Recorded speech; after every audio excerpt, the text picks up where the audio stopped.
وشر الأمور محدثاتها وكل محدثة بدعة وكل بدعة ضلالة وكل ضلالة في النار। আসসালামু আলাইকুম ওয়া রাহমাতুল্লাহি ওয়া বারাকাতুহু। এই প্যারেন্টসদের জন্য বা ওই কি বলে গার্ডিয়ানদের জন্য যে আমি প্রোগ্রাম করতাম নিচে করতাম না, আগে আমরা নিচেও করছি উপরেও, সেখানে আমি এটার প্রথম পৃষ্ঠা পড়ছিলাম। প্রথম পৃষ্ঠা ছিল ইমান বিনষ্টকারী বিষয়। আপনাদের যদি মনে থাকে আমরা 12টা পয়েন্ট পড়ছিলাম এখানে। আজকে ওই বই থেকে আমরা অন্য একটা জিনিস পড়ব। 12টা পয়েন্ট খুব ইম্পর্টেন্ট, সবাই মনে রাখা উচিত, বারবার বারবার ডিসকাস করা উচিত এবং বারবার মনে করা উচিত, কারণ আমরা ভুলে যাই অনেক সময়। তো আমি জাস্ট পয়েন্টগুলো একবার আজকে বলে দিব আবার, যেহেতু অনেকদিন পরে আবার আমরা এখানে ফিরে আসছি এই বইতে। যদি এটা আমাদের না, আমরা আগামী সপ্তাহ থেকে অন্য বই পড়বো হয়তো। পয়েন্টগুলো ছিল কোন ধরনের শিরক, 1 নম্বর বড় শিরক আর কি। 2 নম্বর হচ্ছে আপনার এবং আল্লাহর মাঝখানে কাউকে মধ্যস্থতাকারী মনে করা।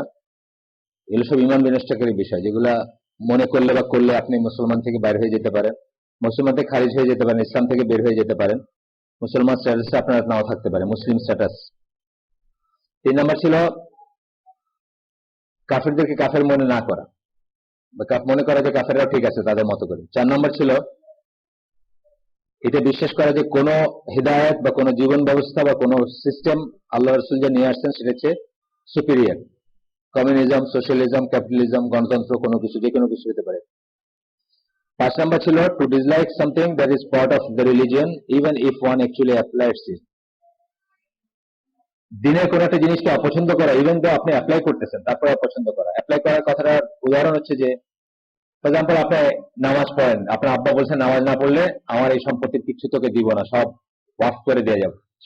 আপনার ভয় ঢুকছে যে বাপের এত কোটি টাকা সব দিয়ে যাবে, তো আপনি এখন আপাতত নামাজ পড়তেছেন, কিন্তু মনে মনে আপনি খুব ঘৃণা করেন নামাজ পড়লে, পছন্দ করেন না, তাহলে আপনি ইসলাম থেকে খারিজ হয়ে যেতে পারেন। 6 নম্বর ছিল to make fun of some aspect of the religion or those who practise it. দিনের কোন একটা অংশ নিয়ে হাসি ঠাট্টা করা, অথবা যারা সেটা প্র্যাকটিস করে তাদের নিয়ে হাসি ঠাট্টা করা। খুব কমন হচ্ছে দাঁড়িয়ে নিয়ে হাসি ঠাট্টা করা আমাদের দেশে, ছাগলের মতো লাগছে, অথবা বোরখা নিয়ে। এটা হচ্ছে খুব কমন হাসি ঠাট্টার ব্যাপার আমাদের দেশে, এই ক্যাটাগরির আর কি, যেটা বললাম। 7 নম্বর ছিল টু পারফর্ম ম্যাজিক। ম্যাজিকের ভিতরে তন্ত্র মন্ত্র, জাদু টোনা, বান মারা, ভবিষ্যৎ জানার চেষ্টা করা, আংটি পরা, ওই যে এই আংটি রত্ন পড়লে এটা হয়, এটা পড়লে এটা হয়, কি করিলে কি আছে না, প্রফেসর হাওলাদার, এই সমস্ত কিছু আছে। ভবিষ্যৎ কালকে বলে দিবে আপনার কি হবে, কোন এই সপ্তাহ কেমন যাবে, আর অথবা আপনার এই ব্যবসাটা শুরু করবেন তার আগে আপনি পয়লা গেলেন যে দেখেন তো আমার যোগ আছে নাকি, ব্যবসার যোগ আছে নাকি, দেখেন তো এই ব্যবসা আমার মানাবে নাকি, হ্যাঁ বৃহস্পতি আছে নাকি, গেল। 8 নম্বর to support the disbelievers and give one's loyalty to them. কাফেরদের সাপোর্ট করা এবং আপনার লয়ালিটি তাদেরকে দেওয়া। 9 নম্বর to believe that some people do not have to follow the sharia. এটা বিশ্বাস করে যে কারো কারো শরিয়া ফলো না করলে করে, কারো নামাজ না পড়লে চলে, কারো রোজা না রাখলে চলে। এমন বুজুর্গ তার এসব ইবাদত দরকার নেই, সে স্পেশাল লেভেল, খাস আল্লাহর সাথে ডিরেক্ট কানেকশন, হ্যাঁ ফানা ফানা হয়ে গেছে। 10 নম্বর to turn away from the religion by not learning or applying it. এটা আমাদের অনেকের বেলায় আসবে, না শিখা, আমাদের ঘরে ঘরে নামাজ পড়তে জানে না মানুষ, কোরবানি করতে জানে না, জানাজার নামাজ পড়তে জানে না, মুরগি জবাই করতে জানে না, মানে দিন শিখলামও না আমরা, শিখাইলামও না, আর প্র্যাকটিসও করলাম না। এটাতে অনেকে পড়ে যাবো আমরা। 11 নম্বর they to deny anything that is known by necessity to be part of the religion of Islam. এমন কিছুকে অস্বীকার করা যেটা সবাই জানে বা যেটা ইসলামের অবিচ্ছেদ্য অংশ। এটা এক একটা জায়গায় ভ্যারি করবে। বাংলাদেশের মানুষের যে জানার যে গ্রেড আর সৌদি আরবের মানুষের জানার গ্রেড আলাদা। বাংলাদেশের মানুষ আপনার মসজিদের ইমাম সাহেবকে জিজ্ঞেস করেন, আমি শিওর সে বলতে পারবেন না যে ল পড়া হারাম কেন, ল পড়া যেটা হারাম, ল প্র্যাকটিস করা যে হারাম, জাস্টিস হওয়া, জজ সাহেব হওয়া যে হারাম, এটা সে জানে না। আপনি জিজ্ঞেস করেন গিয়ে আমাদের নর্মাল মসজিদ গুলো, ইভেন এই মসজিদের জিজ্ঞেস করতে পারে, আমার মনে হয় না জান। এইটা কিন্তু সৌদি আরবে সবাই জানবে। এটা এমন একটা জিনিস যেটা ভ্যারি করবে একটু। তারপরেও কতগুলো আছে যেগুলো না জানার উপায় নেই, যেমন জাকাত। জাকাত এখনো বাংলাদেশে এমন অবস্থা নেই যে জাকাত জানবে না, কিন্তু তারপরে মানুষ দিচ্ছে না। তো এরকম জিনিসের ভিতর হচ্ছে to deny anything that is known by necessary to be part of the religion of Islam. যেটা অবিচ্ছেদ্য অংশ, কিন্তু এটাকে আপনি অস্বীকার করলেন, আপনি কাফের হয়ে যাবেন। আর 12 নম্বর ছিল সালাত, ফরজ সালাত যেটা সেটা না পড়া, এটা সবার মত না, এটা একটা ছোট গ্রুপ অফ আলেমের মত, কিন্তু এটা যাদের মত তারা হচ্ছে বেস্ট অফ দা আলেম বা উলেমা, মানে সৌদি আরব দেশ যে আছে তারা সবাই মনে করে যে নামাজ না পড়লে সে মুসলমান। এক ওয়াক্ত নামাজ যে ইচ্ছে করে খেলার ছলে ছেড়ে দেয়, আলস্য ছেড়ে দেয়, তাকে আর তারা মুসলিম মনে করে। এটা হচ্ছে, যাই হোক, এটা ছিল, আমি একটু ঝাড়াই দিলাম বলতে মানে জানেন বারবার শুনলে আমাদেরও মনে থাকে। এটা এটা যদি এইগুলোর একটা দুটো পড়ে আর তো নামাজ রোজা করে তো লাভ নেই, আর আর সামনে গিয়ে লাভ নেই, বুঝছেন না? ওইটাকে ক্যারেক্ট করে তারপর সামনে যাওয়া উচিত। ঠিক যেরকম অজু চলে গেলে আপনি কাবা শরীফে আসেন রেখে নামাজ পড়ে তো কোনো লাভ নেই, আবার গিয়ে অজু করে এসে তারপর দাঁড়ায়, একই ব্যাপার। না, ইসলামের শরিয়া প্র্যাকটিস আছে। ল বলতে আমরা এই ল বোঝাইছি আর কি, আমরা যে ল প্র্যাকটিস করি। সৌদি আরবে তো তাদের তাদের হচ্ছে কনস্টিটিউশন হচ্ছে শরিয়া বা কোরআন, ওই অনুযায়ী চলে তারা, এবং তাদের জাজ যারা যত বড় জাজ সে তত বড় আলেমান। মানে এটা বলতেছিল একটা লেকচারে শুনতেছিলাম যে সৌদি আরবের চিফ জাস্টিস হতে ওয়ান অফ দ্য বিগেস্ট আলেম হতে হবে, মানে যত বড় আলেম বা যত বড় জাজ বা যত বড় বিচারের পজিশনে সে তত বড় আলেম, মানে আলেম হওয়াটা শর্ত, আর কিছু হওয়াটা শর্ত নয়। তো আজকে আমরা আজকে যে পাঠটা পড়বো, কেমন আছেন? কালকে প্রসঙ্গত আপনার কথা আসলে যে প্রোগ্রাম ছিল একটা কালকে, জানেন তো, বলতে শুনছেন না? ও, আপনি শুনেন না? আমি তো বলছি আপনার আপনারা জানেন, সবাই জানেন বলতে মানে ওই ইমেল গ্রুপে তো করছি, টপিক তো নিশ্চয়ই জানতো, মানে হয়তো খেয়াল করেন। কালকে প্রোগ্রাম ছিল হচ্ছে যে মঞ্জুর এলাহি ভাই, সফুল্লাহ ভাই, আরো একজন ছিলেন ওই যে বেগ সাহেবের জামাই, এই তিনজন মিলে করলেন ওই ইসলামিক ফাইন্যান্সিং, শরিয়া ল অ্যাবাউট বিজনেস, এইগুলো নিয়ে ছিল। হ্যাঁ, আচ্ছা। আজকে যেটা পড়বো যে আমরা যে আশহাদু আল্লা ইলাহা ইল্লাল্লাহ ওয়া আশহাদু আন্না মুহাম্মাদান আবদুহু ওয়া রাসূলুহু বলি, এই সেকেন্ড পার্টটা নিয়ে আজকে পড়বো। ইমাম মিনিস্টারের বিষয়ে আমরা এই মজলিসে পড়ছিলাম, আজকে শুধু এটা নিয়ে পড়বো, একটু আজকের দিনেই শেষ হয়ে যাবে ইনশাল্লাহ এই অংশটা। এটা আসলে পুরা শাহাদাটাই বা এটা বা দুই পার্ট, আমরা কি বলি এটা আমাদের চিন্তার ব্যাপার আছে। এটা একটা জাস্ট একটা ফর্মুলা না, এই কতগুলো মন্ত্রতন্ত্র না যে এটা পড়লে আপনি শুদ্ধ হয়ে গেলেন। আর মুসলমানদের এরকম কোনো জিনিস নাই যে একটা কিছু ফর্মুলা উচ্চারণ করলে আপনি শুদ্ধ হয়ে গেলেন আর আপনার সব ঠিক হয়ে গেল, তা না। এগুলো এগুলো পড়তে গিয়ে বা বলতে গিয়ে কি বলতেছেন সেটা বুঝতে হবে, তাইলে এটা মিনিংফুল হবে, আর যদি না বুঝা বলেন এটা মিনিংলেস। আমি অনেক অনেক মজলিসে অনেক সময় বলছি, বা একটা উদাহরণ দিই, আমি যে সিলেটে একটা গ্রাম্য জলসায় গেছিলাম, আমি একবারই গেছি জীবনে। তো এখানে ওই ট্র্যাডিশনাল ওয়াজ হয় আর কি, দিনভর ওয়াজ হয়। তো এক হুজুর বলতেছেন আরেকটা ঘটনা, জয়ন্তপুর বলে একটা জায়গা আছে, ওখানে এক মাদ্রাসার এক হুজুর একটা তোতা পাখি পালছিলেন, তোতা বা ময়না বাট এবার টকিং বার্ড যেগুলা, ওগুলা পালছিলেন। তো সেগুলাকে উনি শিখাইছেন লা ইলাহা ইল্লাল্লাহ খুব ই করে, অনেক ই করে, মানে খুব পারফেক্টলি বলে। কিন্তু হঠাৎ করে পাখিটা মরে গেছে, মরে যাওয়ার পরে উনি খুব কান্নাকাটি করতেছেন। তো ওনার ছাত্ররা ওনাকে বলছে যে এই তো পাহাড়ি জায়গায় এইসব পাখি পাওয়া যায়, আপনাকে একটা আনাই দিব। তো উনি বলছেন না, আমি ওই জন্য কাঁদতেছি না, পাখির মায়ায় কাঁদতেছেন। আমি কাঁদতেছি যে এত কষ্ট করে লা ইলাহা ইল্লাল্লাহ শিখাইলাম, কিন্তু মৃত্যু সাকরাতুল মউত যেটাকে আমরা বলি, মৃত্যু যন্ত্রণা যখন আসলো, তখন খালি এটা ট্যাঁ ট্যাঁ করে আওয়াজ বের করলো, লা ইলাহা ইল্লাল্লাহ বললো না। তা আমার তখন মনে হলো যে আমি যে সারা জীবন লা ইলাহা ইল্লাল্লাহ বললাম, আমি কি বুঝা বলছি না না বুঝা বলছি, আমার মৃত্যুর সময় ওই পাখির অবস্থা না হয়, মানে মুখ দিয়ে লা ইলাহা ইল্লাল্লাহ বাইরে হবে না, যা মনে করছি আমি সেটা বাইরে হবে, যে আওয়াজ আর কি সেটা বাইরে হবে। তো এটা আমি তাই বলি যে না বুঝে যখন বলবেন আপনি, বা আপনার মুখে একটা ভিতরে একটা থাকলে এটা হওয়ার চান্স আছে। তো এরকম একটা ঘটনা আছে, মোহাম্মদ আল শরীফের একটা এসে লেকচারে আসছে যে ওই এক পুলিশ, সৌদি আরবে এক পুলিশ আগে রিলিজিয়াস ছিল না, কিন্তু যখন রিলিজিয়াস হয়েছে তারপরে সে ওই হাইওয়েতে ডিউটি করতে গিয়ে কোনো অ্যাক্সিডেন্ট হলে মানুষ যদি দেখে যে ফেটাল অ্যাক্সিডেন্ট মানে মরে যাবে, তখন চেষ্টা করতে যে তারে কলেমাটা পড়াইতে, তালকিন বলে, যে কলেমা পড়াইতে, তবা করাইতে, ইত্যাদি করাইতে। তো অনেক সময় খেয়াল করছে যে যে ইয়াং ছেলে পেলে তো এখানে গান টান শুনে, এখন তো ওই যে গান শুনতেছে, এরকম এরকম করতে করতে চালাইতেছিল গাড়ি, তো অ্যাক্সিডেন্ট করছে, মরে যাবে, মরার সময় ওই গানটাই গাইতেছে, কিন্তু কিছুতেই কলেমার বাইরেছে মুখ দিয়ে। মানে ধরে উনি বলতেছে যে বলেন লা ইলাহা ইল্লাল্লাহ বলো বা বলে বা তবা করো, কিন্তু ও কিন্তু ওই যে যেটা শুনতেছিল রক বা যেটা পপ ওইটাই কইতেছে, আর ওইরকমই তার মাথা জ্বলতেছে, মন মরে গেল। তো আমাদের এই জন্য কলেমা বা শাহাদা যেটা, এটা খুব চিন্তা করা উচিত এটা নিয়ে যে আমরা কি বলতেছি, মিনিং কি, আমরা কি এটা ফুলফিল করতেছি করতেছি জীবনে ধারণ করতেছি এটা। তা আজকে আমরা শুধু সেকেন্ড পার্টটা নিয়ে পড়বো, মানে এই এটা কিন্তু জুমার খুতবা এগুলো প্রত্যেকটা। আজকেরটা হচ্ছে সেকেন্ড পার্ট নিয়ে যাবো, আশহাদু আন্না মুহাম্মাদান আবদুহু ওয়া রাসূলুহু। এটা বলতে আমরা আসলে কি বলি, এটার ইম্পোর্ট কি, এটার দাবি কি, এটা কি চায় আপনার কাছে কি দাবি করে। প্রথম কথা হচ্ছে যে প্রথম যেটা যে আমরা যখন এটা বলি মোহাম্মদ সাল্লাল্লাহু আলাইহি ওয়াসাল্লামকে যখন রসুল বলে সাক্ষ্য দেই, এর মানে একটা জিনিস বুঝতে হবে যে উনি হচ্ছেন চোজেন মানুষ।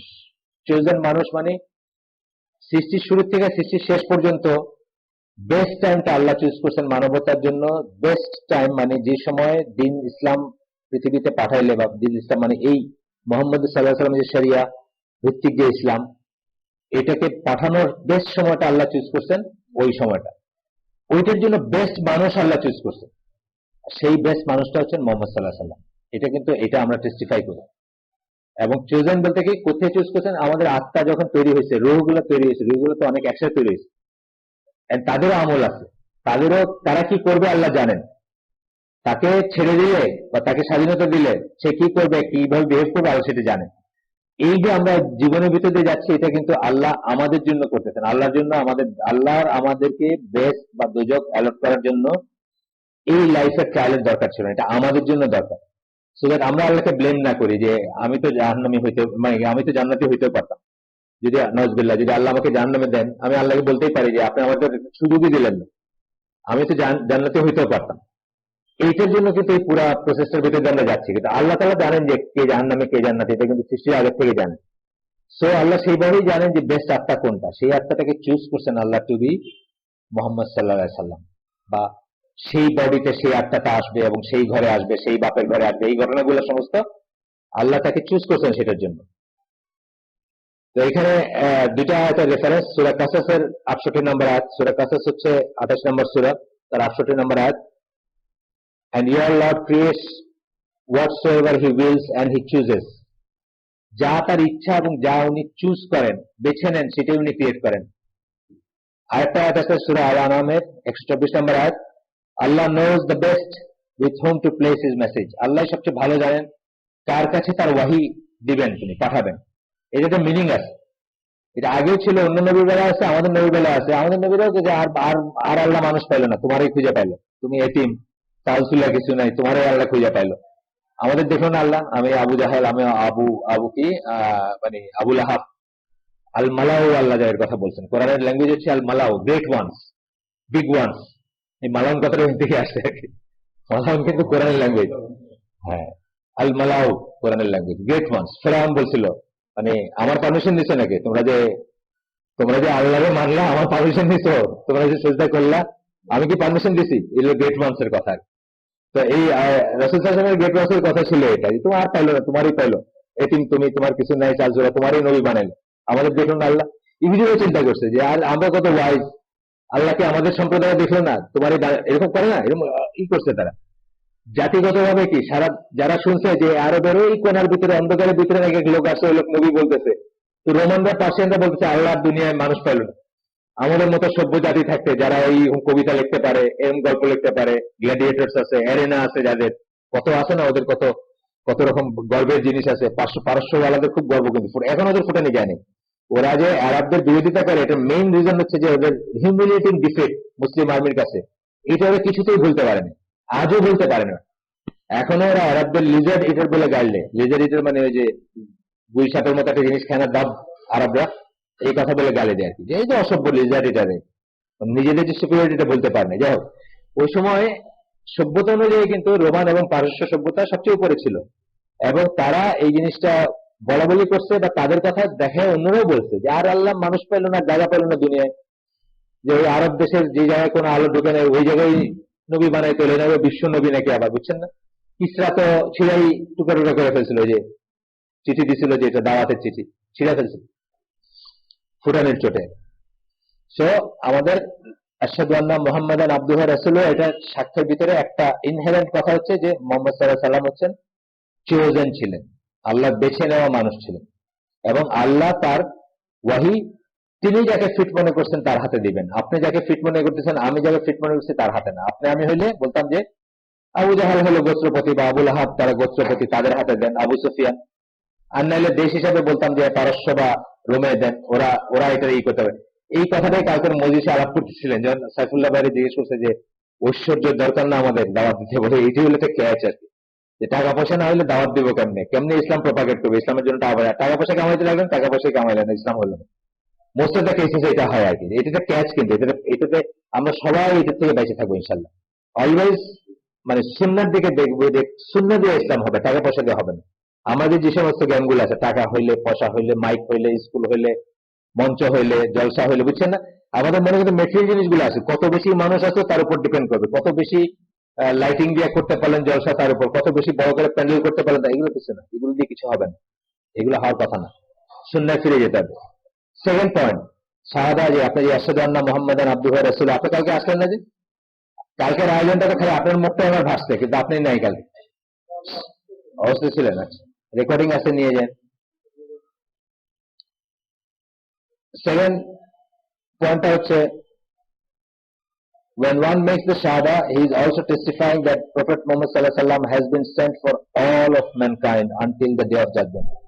দেখেন, এইসব জিনিসগুলো আপনাকে না বললে আমরা বুঝতাম না, মানে এগুলো স্কলাররা বাইর করছেন বা সময় নিয়ে বাইর করছেন, পয়েন্ট গুলা, শাহাদার শর্তগুলো তো সময় নিয়ে বাইর করছেন। এগুলো কিন্তু আল্লাহ রাসূল যেসব বলে গেছেন বা সাহাবীরা এইভাবে শিখছেন তা না, তাদের ভিতরে অটোমেটিক্যালি জিনিসটা আসতো। কিন্তু আমরা তো এত দূর 1400 বছর দূরে একটা স্পেস এবং টাইমে আছে আমরা, আমাদের জন্য পয়েন্ট গুলো খুব জরুরি, আমরা কি বলতেছি এটা বোঝার জন্য। অল অফ দ্য ম্যানকাইন্ড, সারা দুনিয়ার জন্য তিনি নবী, সকল সকল মানব কুলের সকল গোত্র সকল জাতির জন্য নবী। এর একটা হাদিসও আসতেছে, বুখারী এবং মুসলিমের হাদিস, I've been given 5 aspects that were not given to any prophet before me. আমাকে 5টা জিনিস দেওয়া হয়েছে যেটা আমার আগে কোনো নবী বা পয়গম্বরকে দেওয়া হয়নি বা রাসূলকে। তার একটা হচ্ছে আমাকে সমস্ত মানব কুলের জন্য পাঠানো হয়েছে। এই জন্য কারো অজুহাত নাই, বা কেউ বলতে পারে না ঠিক আছে আমাদের সিলসিলা হচ্ছে মুসা আলাইহিস সালামের, আমরা ঠিকই আছি, বা আমাদের তো ঈসা আলাইহিস সালামের, আমরা ঠিকই আছি, আপনারা আপনাদের করেন, এটা কেউ বলতে পারবে না। দ্যাট রিমাইন্ডস মি, যাদের বাড়ি রংপুর এলাকায় যদি কেউ থাকে বাড়ি এখানে, ওই কালকে এই যে লালমনিরহাটে গেল আমাদের ওই ইনিয়া ভাইরা, তার ভিতরে আমাদের একটা ছেলে গেল, তো ওইখানে নাকি মসজিদের ইমাম আছে এখন খ্রিস্টান, নামাজ পড়া যেতেছে মসজিদে, সে আসলে খ্রিস্টান। তারপরে ওই হুজুর আছে, তারা মানে দাড়িওয়ালা, লম্বা দাড়ি, টুপি সবই আছে, আল্লাহ বলে, কলেমা বলে, সবই বলে। তো জিজ্ঞেস করতেছে যে ঈসা আলাইহিস সালাম কি জীবিত নবী না? উনি তো মরেন নাই, না আল্লাহ উঠাই নিয়েছেন না, আল্লাহর সাথে আছেন না, হ্যাঁ জীবিত নবী তো, হ্যাঁ। আর মোহাম্মদ সাল্লাল্লাহু আলাইহি সাল্লাম কি মৃত, মরে গেছেন না উনি, যে হ্যাঁ। তো কোনটা বেশি এফেক্টিভ, জীবিত নবী না মৃত নবী? তারপর উনি আবার আসবেন না, হ্যাঁ আসবেন, ওনার জন্য প্রিপেয়ার করতে হবে তো দুনিয়াটারে, ওনার আসার জন্য প্রিপেয়ার করতে হবে না, আমরা সবাই একসাথে মিলে আবার আল্লাহর দিন প্রতিষ্ঠা করবো, এইসব বলে টলে খ্রিস্টান বানিয়ে দিচ্ছে মানুষ। মানে বেশ এমন, মানে বেশ ডিসেপটিভ একটা ব্যাপার চলতেছে ওইখানে। ওইখানে মানুষগুলো একটু কম জানে তো দিন সম্বন্ধে, ইমামতি করতেছে খ্রিস্টান, তার তো আসে যায় না, সে শুরু ইমামতি করতেছে, তারপরে যখন সময় আসবে তখন সে খ্রিস্টানিটির কথা বলতেছে, বুঝছেন? তো যাই হোক, গেছে ওরা ওই দেখে আসতে গেছে মেইনলি, ছবি টবি তোলায়, ওই এখানে নাকি সিল মেরে দেয়, ওই সারা জীবনে উঠবে না আমেরিকা, সিল মেরে দেয় থাইতে, মেয়েদের বুকে মারে, সো দ্যাট আপনার মরে গেলে আপনি যদি কবর দেন তো ওখান থেকে লাশ উঠায় নিয়ে আসে, এই যে খ্রিস্টান হয়ে মারা গেছে, ওই সমাহিতও করতে দেয় না মুসলিম কবরস্থানে। টাকা পয়সা মেইনলি টাকা পয়সা, 2টা কম্বল, স্কুল, এগুলাই তো। ইমান নাই বলে এরকম হইতেছে, কিন্তু কথা হচ্ছে যে আছে মোটামুটি, খারাপ না। আমি আস্তে আস্তে আমার ওয়াইফে বলতেছিলাম যে এই দেশটা নিয়ে সবাই হোপফুল, খ্রিস্টানরা হোপফুল, মাওবাদীরা হোপফুল, হিন্দুরা হোপফুল, ব্রাহ্মণ্যবাদী হিন্দুরা হোপফুল, ইন্ডিয়ানরা হোপফুল, সবাই হোপফুল এক্সেপ্ট মুসলমান ছাড়া, মানে দেশটা যাদের তারা ছাড়া, দেশটা যাদের তারা ছাড়া বাকি সবাই দেশটা নিয়ে হোপফুল, সবাই আশা করতেছে যে এটার একটা অংশ, একটা টুকরো আমার হবে কোনোদিনের। পার্বত্য চট্টগ্রাম তো থিওরিটিক্যালি হয়ে গেছে, এটা মানে যারা পলিটিক্যাল অ্যানালিস্ট তারা বলেন যে এটা ইরিভার্সিবল প্রসেস, মানে এটাকে বোধহয় আর বাংলাদেশে রাখা যাবে না, তিমোরের মতো একটা অবস্থা আর কি, ইস্ট তিমোর এর মতো একটা অবস্থা। তো হয়তো এখানে রংপুরের একটা অংশ, আবার বুঝছেন না, এরকম দিন আসতেছে, এক্সেপ্ট মুসলমান ছাড়া সবাই আসার ব্যাপার আছে এখানে আর কি। যাদের জন্য দেশটা তৈরি হয়েছিল, আমরা তো ভুলে গেছি সব জিনিসগুলো, এই দেশটা কাদের জন্য তৈরি হয়েছিল? ম্লেচ্ছ যারা, অস্পৃশ্য যারা, যারা ঢুকা হিন্দুর পাকঘরে কিছু টাচ করলে সব ফালা দেওয়া হতো, সেই সব অস্পৃশ্য মুসলমানদের জন্য দেশটা তৈরি হয়েছে। যে ওদের সাথে থাকা যাবে না। আমার বাপরা সিলেটকে রেফারেন্ডাম নিয়ে পিটাপিটি, শেখ মুজিবও তখন ওই দলেই ছিল, শেখ মুজিব তখন তো মুসলিম লীগ করতো, রেফারেন্ডামে গিয়ে পিটাপিটি করছে সিলেটে। রেফারেন্ডাম করে কিন্তু সিলেট বাংলাদেশে আসে না, ইন্ডিয়ার ডিস্ট্রিক্ট হয়ে যেত, তাও তো একটা অংশ ছুটেই গেছে, আসে নাই করিমগঞ্জ বদরপুর এগুলো আসে নাই। এই দেশটা কিন্তু তৈরি হয়েছিল ওই বেসিসে, আজকে আমরা ভুলেই গেছি বেসিসটাই ছিল এটা। আজকে যে আপনি মেজর জেনারেল আর আপনার সেক্রেটারি হয়ে ঘুরে বেড়াইতেছেন, এই বেসিসটাই ছিল এটা, যে একটা মুসলমানদেরই হবে, নাইলে তো আপনার ঢাকা ইউনিভার্সিটির কোনো দরকার নেই, এটা বুদ্ধদেব বসু আর রবীন্দ্রনাথরা বলছে তখনকার দিন। এই ইউনিভার্সিটি কি হবে? আছেই তো আমাদের ইউনিভার্সিটি, কলকাতা ইউনিভার্সিটি আছে না, এখানে ইউনিভার্সিটি কি হবে? চরম মানে সাংঘাতিক রকম বিরোধিতা করছে হিন্দু আপিল যারা ছিল ইন্টেলেকচুয়ালস, কারণ তারা আমাদের কোনো মানুষই মনে করতো। ওই অবস্থা থেকে বাইর হওয়ার জন্য কিন্তু এই দেশটা হয়েছিল, আজকে আমরা সেটি ভুলে গেছি।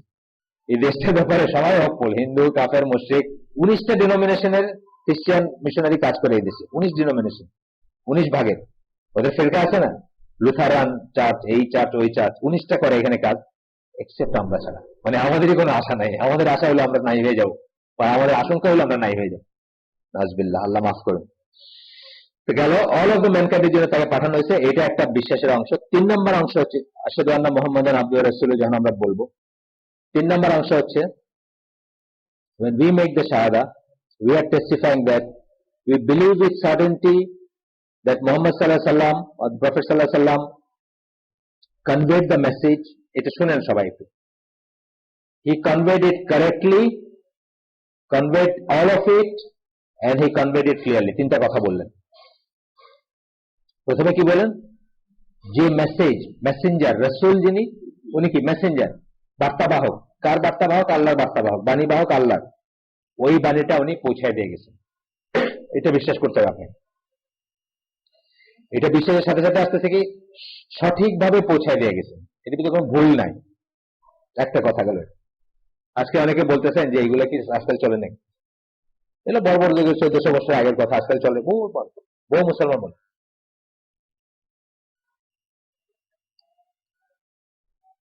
আমার এক বউয়ে মন ভরে না, আর একটা বিয়ে আমি করতেই পারি, এগুলো হলো 1400 বছর আগের কথা। এখন হলো গার্লফ্রেন্ড থাকতে পারে সাইডলাইন, ফেসবুকে, টেলিফোনে, মোবাইলে, বা ফিজিক্যালি গার্লফ্রেন্ড থাকতে পারে, বিয়ে একটাই করতে হবে, ওগুলো আজকাল চলে না। এটা মানে কি? তার মানে ত্রুটিযুক্ত। কারেক্টলি বললেন না, কনভেড ইট কারেক্টলি, শুদ্ধতা, শুদ্ধভাবে করে গেছেন, কোনো ভুল নাই এখানে, নিজের মন গড়া কিছু নাই, আল্লাহর কথা বলে গেছেন, শুদ্ধভাবে বলে গেছেন। 2 নম্বর কি?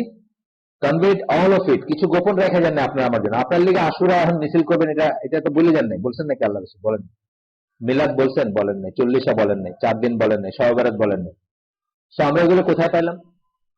উনি যদি অল অফ ইট কনভে করে থাকেন, তাহলে এইগুলো আসলো কই থেকে? তার মানে যারা এগুলো করে তারা ইমপ্লিসিটলি বলতেছে যে আল্লাহ রাসূল সব জানায় দিয়ে যান। কিছু কিছু খুব ফজিলতের ব্যাপার ছিল, কিছু কিছু খুব মানে কি বলবো শর্টকাট রাস্তা ছিল আল্লাহর কাছে যাওয়ার, এগুলো উনি বাতলায় দেন নাই, উনি গোপন করে গেছেন। এগুলো আমরা খুঁজে খুঁজে বার করতেছি, মিলাদ, 40, 4 দিন, মিলাদুন নবী, এই আশুরা, বাবা টেবার যা করতেছেন। আর একটা কি বলছেন? ক্লিয়ারলি, এটাও কিন্তু ইম্পর্টেন্ট জিনিস, অ্যাম্বিগুয়াস কিছু নাই, বাতিনি আর জাহিরি বলতে কিছু নাই, বুঝলেন? মানে এটার মিনিং এটা না, আসলে কিন্তু এটা বলা না, আসলে এটার মিনিং হলো এটা। অনেকে বলেন সালাতের কথা, সালাতে উঠা বসা করতে হবে, এটা কোথায় লেখা আছে? পণ্ডিত ব্যক্তিরা বলেন নামাজে যে সেজদা দিতে হবে রুকু দিয়ে করে লেখা আছে, আল্লাহ বলছেন নাকি করে না? আল্লাহ বলছেন আকিমুস সালাতা, এই উঠা বসা করতে হবে, ফিজিক্যালি পড়তে হবে, 5 ওয়াক্ত পড়তে হবে, এটা অনেকে এখন বিতর্ক করতেছে। কোরআনিয়ন আছে না, কোরআন অনলি, তারা বলে 5 ওয়াক্ত না, 3 ওয়াক্তই করে, মানে মানে 3 ওয়াক্তটাই মনে হয়, মানে সঠিক মনে হয় বেশি। প্লাস উঠা বসা করতে হবে এমন কথা নেই, এরকম এরকম পণ্ডিত ব্যক্তিরা বলছে।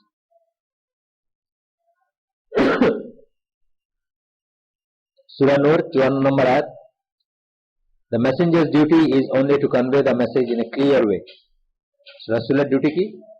পরিষ্কার ভাবে মেসেজটা কনভে করে দাও, আপনাকে বোঝায় দাও। তারপর একটা হাদিস আসতেছে, এটা হচ্ছে আহমদ বাইহাকি আলবানি, এবার আহমদ বাইহাকি হাদিস, আলবানির মতে সহি, সহি আল জামি আল সাগিরে ভলিউম দেওয়া আছে, ওখানে উল্লেখ করছেন উনি। এটা হচ্ছে যে আমি তোমাদের একটা পরিষ্কার রাস্তার উপর রেখে যাচ্ছি, হাদিসটা, যা রাত এবং দিন সমান। রাত এবং দিন সমান কথাটা মিনিং হচ্ছে যেখানে কোনো অন্ধকার নাই, যেখানে কিছু কনফিউশন নাই। রাত দিন হলে কনফিউশন হয় না, দিনে যে জিনিসটা দেখতেছেন রাতে আপনি সেই জিনিসটা দেখেন না, ব্যাপারটা মিনিং হচ্ছে এটা। কিন্তু আমরা যখন রাত এবং দিন সমান মনে করবো তখন একটা জীবনটা এমন, যেমন মসজিদুল হারামে যারা গেছেন তারা জানেন দিন আর রাত সমান। একটা পিন পড়লে কাবার চত্বরে এমন লাইটিং, এটা পিন পড়লে আপনার দিনে যেভাবে উঠাতে পারবেন রাত্রে সেভাবে উঠাতে পারবেন, এই পরিমাণ লাইটিং। মানে কিছু ভুল হওয়ার, হিডেন থাকার কোনো স্কোপ নেই, কথার কথা। আল্লাহ রাসূল বলতেছেন যে যেটা রাত এবং দিন সমান, এরপরে এটি থেকে যদি বিচ্যুত হয় কেউ, সে ধ্বংস হয়ে গেল। No one strays from it after me, আমি চলে যাওয়ার পরে, এক্সেপ্ট হিজ ডিস্ট্রয়েড। তার মানে সে ভুল করার কোনো স্কোপ নাই। আপনাকে আপনাদের বললে আপনি কি বার করতে পারবেন যে দের ইজ, সমস্ত হাদিসের ডাটাবেস নিয়ে বসেন, মিলাদের কোনো উল্লেখ নেই, ভুল করার কোনো স্কোপ আছে? আপনি তো জানেন মিলাদ নাই, তথাপি আপনি পড়তেছেন, তাইলে কি আপনি ধ্বংস হয়ে গেলেন, কারণ আপনি নতুন করে একটা জিনিস বাইর করলেন। আল্লাহ রসুল বলেন না এমন একটা জিনিস বাইর করলেন, এটা বাইর করে আপনি বিরাট অপমানও করলেন ওনাকে, যে ওনার উপর আপনি অবিশ্বস্ত হলেন, এইভাবে অবিশ্বাস আনলেন যে উনি বোধহয় সবকিছু জানাই জানেন। ফুল মেসেজটা কনভে করেন না, কিছু বাদ রেখে গেছেন, কিছু লুকায় রেখে গেছেন। There is no part of the religion that we need for our guidance. দিনের এমন কোন অংশ নেই যেটা আমাদের পথ প্রদর্শনের জন্য বা আমাদের হেদায়েতের জন্য দরকার ছিল বা দরকার আছে, that was not conveyed to us, যেটা আমাদেরকে দিয়ে যাওয়া হয়নি বা জানাই যাওয়া হয়নি, or that Allah or the Prophet sallallahu alaihi wasallam may have possibly forgotten, অথবা আল্লাহ বা রাসূল সাল্লাল্লাহু আলাইহি ওয়াসাল্লাম সম্ভবত ভুলে গেছে। এটা রাসূল সাল্লাল্লাহু আলাইহি ওয়াসাল্লাম বলতে পারেন, মানুষ ছিলেন উনি, কিন্তু আল্লাহ তাকে বলতে দিতেন না। মানে আল্লাহ যদি মিশনে পাঠান, ওই মিশনটা কি করে ফুলফিল হবে এটা আল্লাহ ঠিক করে দিবেন। রাসূল সাল্লাল্লাহু আলাইহি ওয়াসাল্লাম জীবনে একদম ভুল করেন নাই তা না, কিন্তু আমাদের বিচার জন্য, আমাদের আলোচনার ব্যাপার না, কিন্তু আল্লাহ সাথে সাথে ঠিক করে দিয়েছেন। আমাদের বিশ্বাসের অংশ হচ্ছে এটা যে আল্লাহ ঠিক করে দিয়েছেন, ওই ভুলটা বাকি রয় নেই আমাদের জন্য, আমাদের পর্যন্ত আইসা আমরা ভুল করবো সেই জন্য বাকি রয়। ভুল উনি করতে পারেন। উদাহরণস্বরূপ বদরের যুদ্ধের পরে আল্লাহ রাসূল সাল্লাল্লাহু আলাইহি ওয়াসাল্লাম র্যানসমের বিনিময়ে ওই বন্দীদের ছেড়ে দিয়েছিলেন, ওই ছাড়ে দেওয়ার কথা ঘোষণা দিয়েছিলেন যে মুক্তিপণের বিনিময়ে ছেড়ে দিবেন। এই ডিসিশনটা আল্লাহ খুব অপছন্দ করছে, তিরস্কার করছে। রাসূল সাল্লাল্লাহু আলাইহি ওয়াসাল্লাম কাঁদছেন, রাসূল সাল্লাল্লাহু আলাইহি ওয়াসাল্লাম আবু বকর রাদিয়াল্লাহু আনহু এর পক্ষে ছিলেন।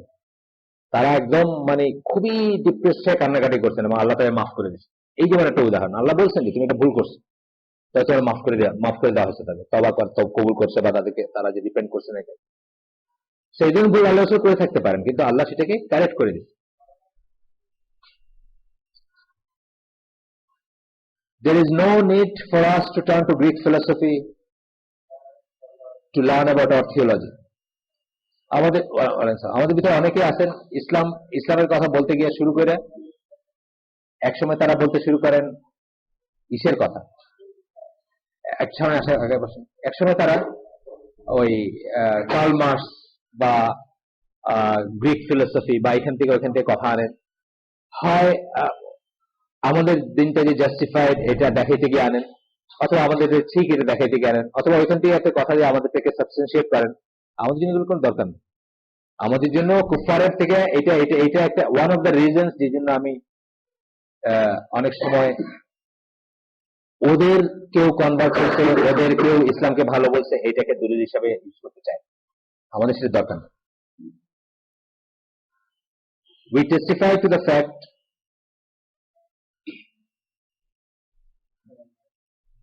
আমরা all that we need is to be found in Quran and Sunnah. যা দরকার আমাদের জানার সব কোরআন এবং সুন্নাহে আছে। আমাদের এসব ফিলোসফি থেকে যা জানা, আরেকটা জিনিস সেটা কিন্তু বলতেছি, আমাদের অনেকে ইংলিশ শিক্ষিত দেখে অনেক সময় আমরা জীবনের দিনের শিক্ষা শুরু করি কাফেরদের বই দিয়ে। আমার নিজের যেমন হয়েছে, আমি হয়তো জীবনে হয়তো 200-300 বা 400-500 কাফেরদের বই পড়ছি ইসলামের উপর, which is very unfortunate, কারণ এই জন্য আমার তো সময় লাগছে। আপনারা আজকাল ইংলিশেও যেমন এই ভদ্রলোক মুসলমান বা এই ধরনের আর অনেকে ইংলিশেই বই আছে, আপনার চাইলে ইংলিশ যদি পড়েন তাও কাফেরদের বইতে ইসলাম পড়েন না, আগে আপনি মুসলমানদের বই থেকে ইসলামটা শিখে তারপরে কাফেরদের বই পড়বেন, নাহলে দেখবেন যে আপনার ইসের ভিতরে ত্রুটি রয়ে যাবে, অথবা আপনি কাফের হয়ে যেতে পারে। ব্লগে একটা ছেলে পয়লা লিখতো, ইটালিতে থাকে ছেলেটা, সিলেটি, এই ইসলাম নিয়ে অনেক প্রশ্ন করতে, অনেক বাহাস করতে, এটা করতে, এখন কিন্তু সে লিটারেলি কাফেরি হয়ে গেছে। নিজেই লিখছে যে আমি এগুলো বিশ্বাস করি। কেন? কারণ কাফেরদের বইতে দেখবেন সে হয়তো 10টা পয়েন্টে রাসূল সাল্লাল্লাহু আলাইহি ওয়াসাল্লামকে বা ইসলামকে প্রেস করে একটা পয়েন্ট থেকে এমন একটা কথা বললো যেটা আপনার যদি বিশ্বাস করেন আপনার ঈমান নষ্ট হয়ে যাবে, আর বিশ্বাস না করলে আপনার ভিতর খুঁতখুঁতিটা ঢুকে যাবে যে এটা কি করলো। যেমন ধরেন মাইকেল হার্ট, যার বইটা খুব প্রচার মানে খুব প্রসিদ্ধি লাভ করছে, দ্য হান্ড্রেডস একটা বই আছে, পৃথিবীর টপ 100 পার্সোনালিটি নিয়ে লিখছে যারা সবচেয়ে ইনফ্লুয়েন্সিয়াল ছিল। 1 নম্বরে সে মোহাম্মদ সাল্লাল্লাহু আলাইহি সাল্লামকে প্লেস করছে, হুইচ ইজ গ্রেট, মানে সে যে করছে বা এটা করার মতোই, করার কথাই, সেটা ঠিক আছে, সেটা নিয়ে আমার কোনো বিতর্ক নেই। কিন্তু ওই বইয়ের ভিতরে সে একসময় লিখছে, he is also the author of the holy book of the Mohammedans বা মুসলিমস। উনি হচ্ছেন মুসলমানদের পবিত্র গ্রন্থের লেখক। এটা মনে করলে কিন্তু আপনার মুসলমান থাকবেন না, কিন্তু সে এটা মনে করে এবং সে আপনাকে বলতেছে এবং আপনার ছেলে এটা পড়তেছে। সে মনে না করলে তার ভিতরে চিন্তা ঢুকে যাবে যে এত বড় লোকে লেখছে এই কথা, এত প্রেস করে এই কথা লেখছে, তাহলে বোধহয় কথাটা কোনো বাস্তবতা থাকতেও পারে। তাহলে কি আপনার ছেলের বা আপনার ভাইয়ের কাফের হয়ে যাওয়ার একটা রিস্কে সে এক্সপোজ হয়ে গেল। আমরা পড়বো, এটা পড়বো না তা না, আমরা রেফারেন্স হিসেবে পড়বো বা জানবো, কিন্তু কখন পড়বো? যখন আমাদের একটা ইমানের ভিত্তি শক্ত হয়ে দাঁড়াবে, তাওহীদের ভিত্তিটা যখন শক্ত হবে।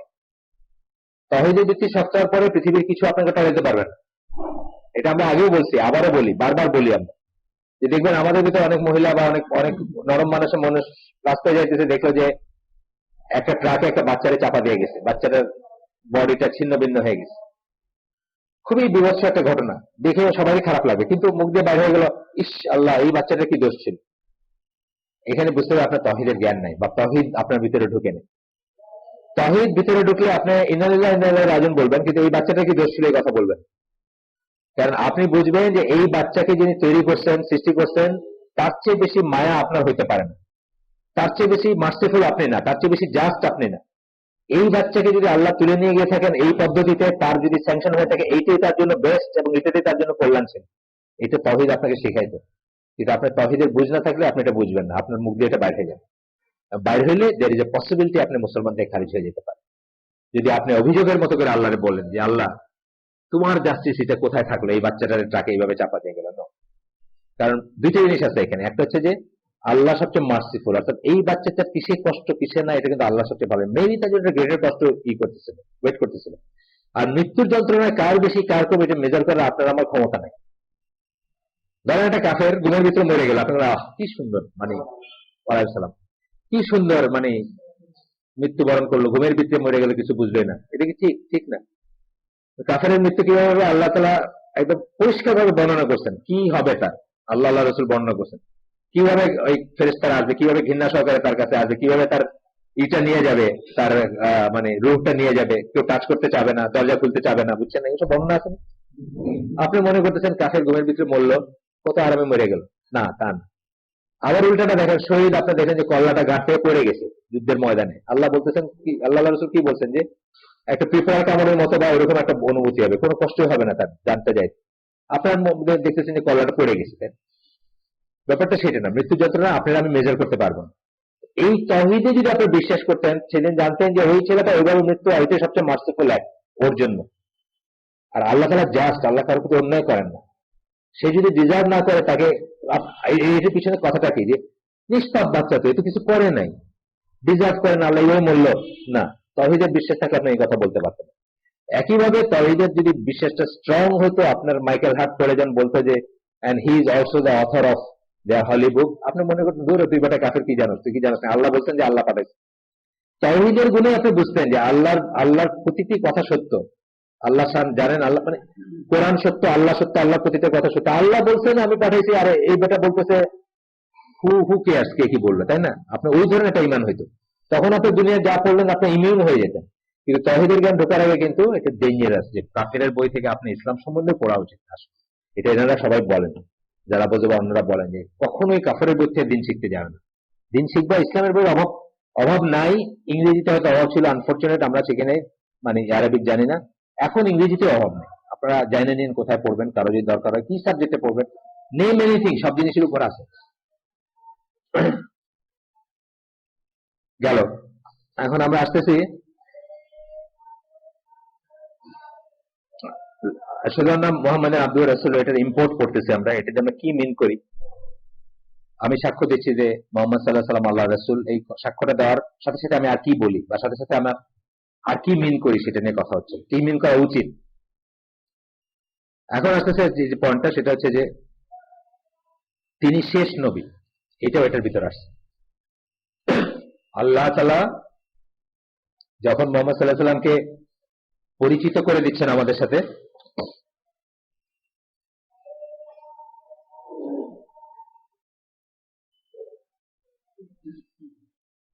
তখন এই কথা বলে দিচ্ছেন যে উনি হচ্ছেন শেষ নবী। সূরা আহজাবের 40 নম্বর আয়াত,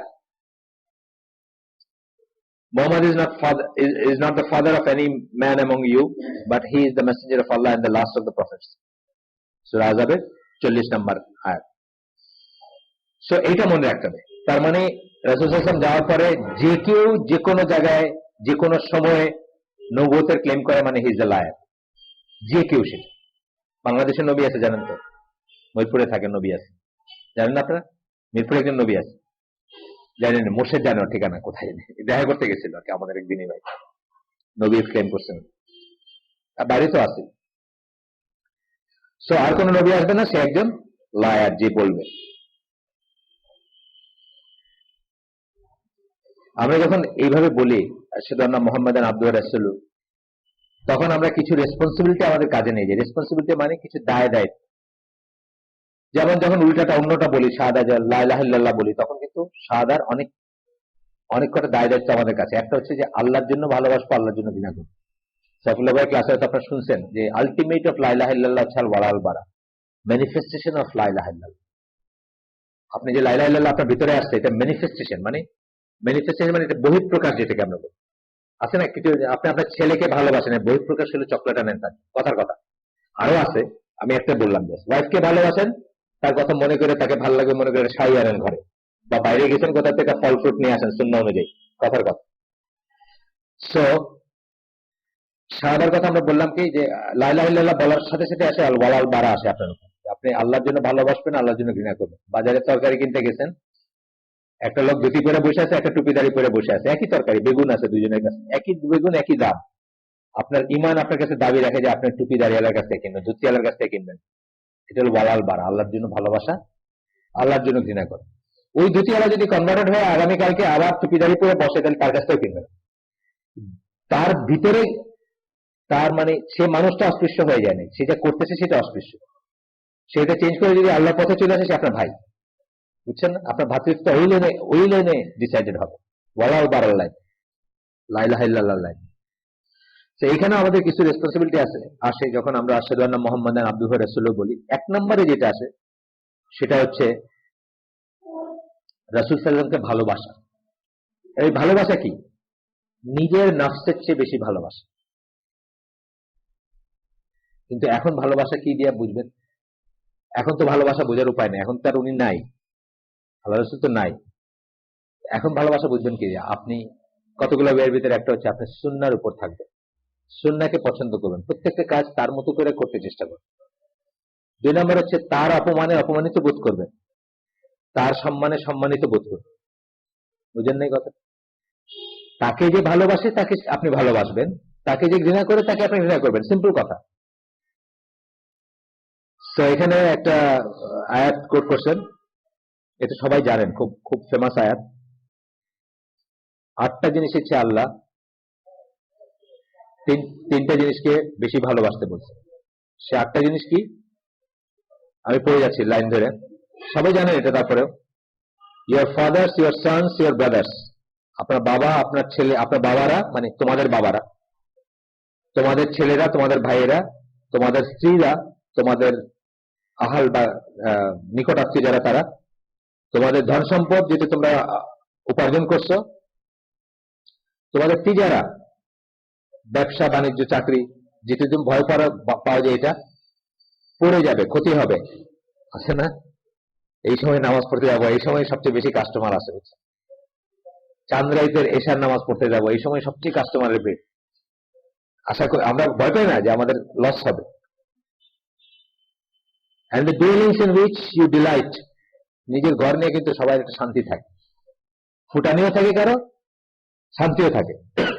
ফুটানি থাকে আমরা কত জায়গা জায়গা থেকে 2 দিন পরে মরে যাবে এটা তো মনে রাখি না, দুবাই থেকে আই না বাংলাদেশে কমোডো লাগে মানুষে, যাদের একটু পয়সা আছে।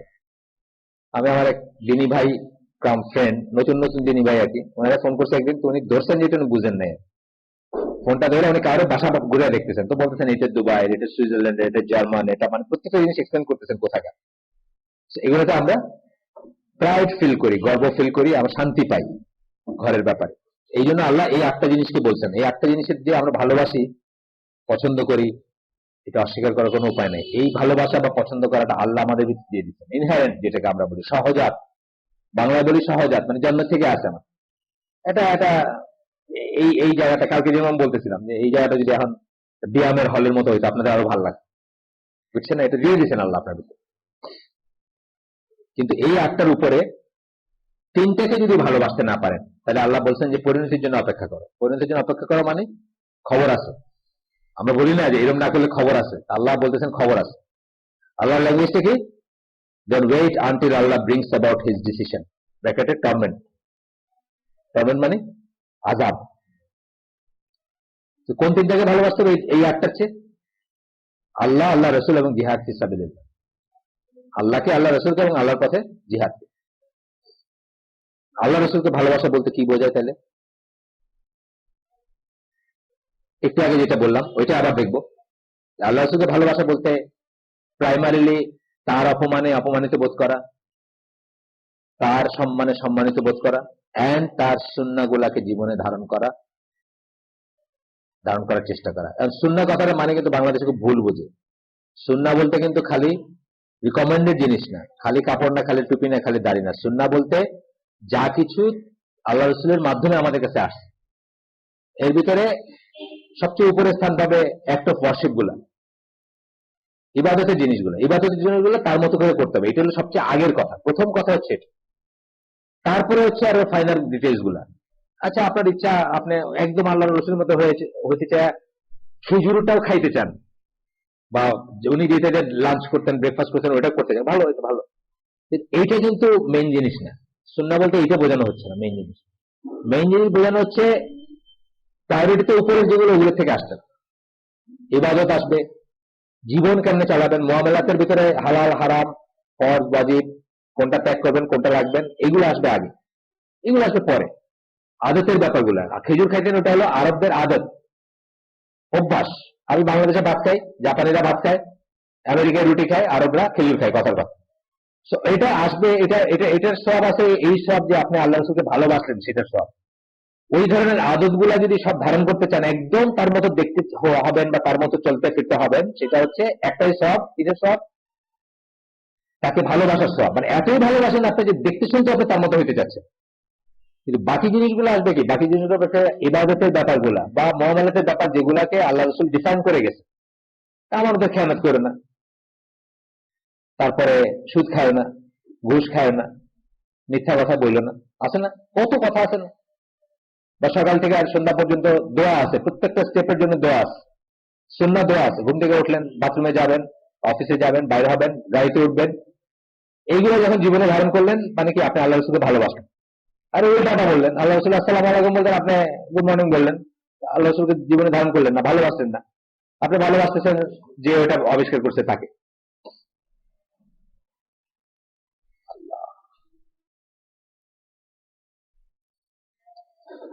2 নম্বর পয়েন্ট,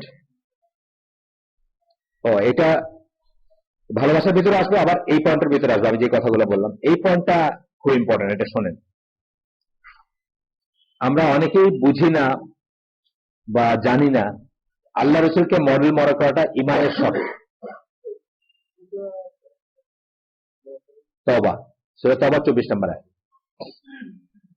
এখন পড়বো যে পয়েন্টটা, এটা কিন্তু ইমানের শর্ত, আল্লাহ রসুলকে মডেল মনে করা। আগেরটা বললাম কি ভালোবাসা বলছি, ভালোবাসার ভিতরে কি কি আসবে সেটা বললাম আমরা। মডেল মনে করাটা কিন্তু ইমানের শর্ত। এইখানে কিন্তু বাংলাদেশি মুসলমান বা সারা দুনিয়ার মুসলমানরা গ্রেটলি ধরা খাবে। ইমানের শর্ত, এটা আমরা অনেকে জানি না বা অনেকে বুঝি না বা অনেকে শুনি না। আজকে শুনে নেন, আয়াতটা হচ্ছে সূরা আহজাবের 21 নম্বর আয়াত।